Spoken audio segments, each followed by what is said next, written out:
Entered F1s went to Le Mans in '95 and finished 1st, 3rd, 4th, 5th and 13th. The best debut by a manufacturer ever.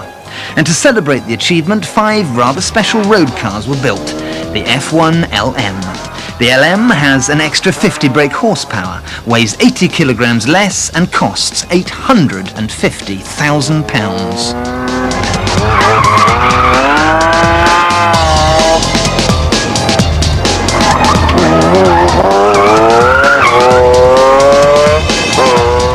All of which means that there have been 6 incarnations of the F1. The standard car, the LM, the long-tail version and 3 different sorts of race car. In total 100 McLarens were built and every single last one has been sold. But what I need to know is, who is it that owns a McLaren? Who has over 600 grand to spend on a road car? What do they look like? What do they do? Where do they live? How much money have they got? Well, we don't know, because when we asked McLaren, they behaved like the CIA. They are obsessively secretive, I suppose quite properly, about their clients' confidentiality. And of the 100 cars in the world and the 100 owners, we could only find one who was prepared to stand up and be counted. His name is James Munro and he's an accountant.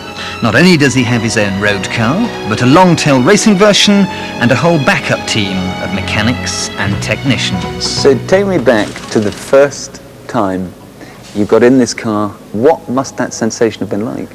I was scared, honestly. It was, we were down at a test track and it was the most scariest thing you can ever imagine, because you're suddenly driving this car that's capable of such huge speeds. And it's not just the ultimate speed, it's the pickup and the power that you can generate. You just put your foot down in first and you feel the car's going to kick sideways. I mean, I was genuinely scared. It's very intimidating on the road, without question. People do notice you. It's a very small car when you actually think it's a lot bigger than it is. Driving in the centre position is very strange on a standard road. You're suddenly trying to position going around a roundabout and you suddenly realise you're in the middle of the road when you should be tucked into the left.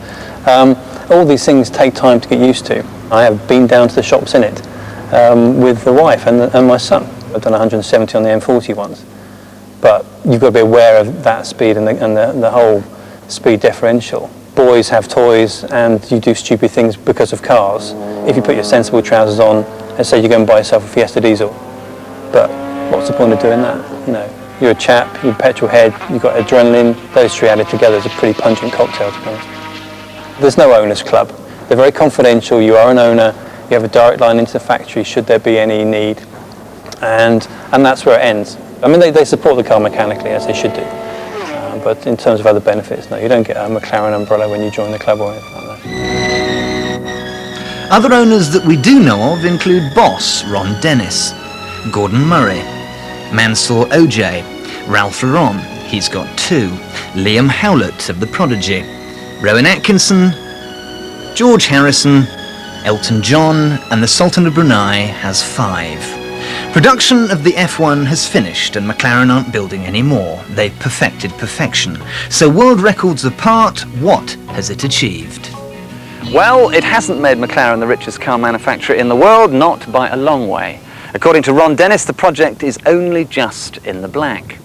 You could argue, robustly, that the world doesn't need cars like this, that there's no sense, no logic to them. But for me, the achievement of that car is that it is a singularly British thing.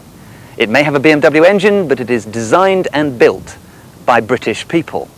It proves that this country can still do it and can do it much, much better than the Germans and the Italians. And that is the best bit of all.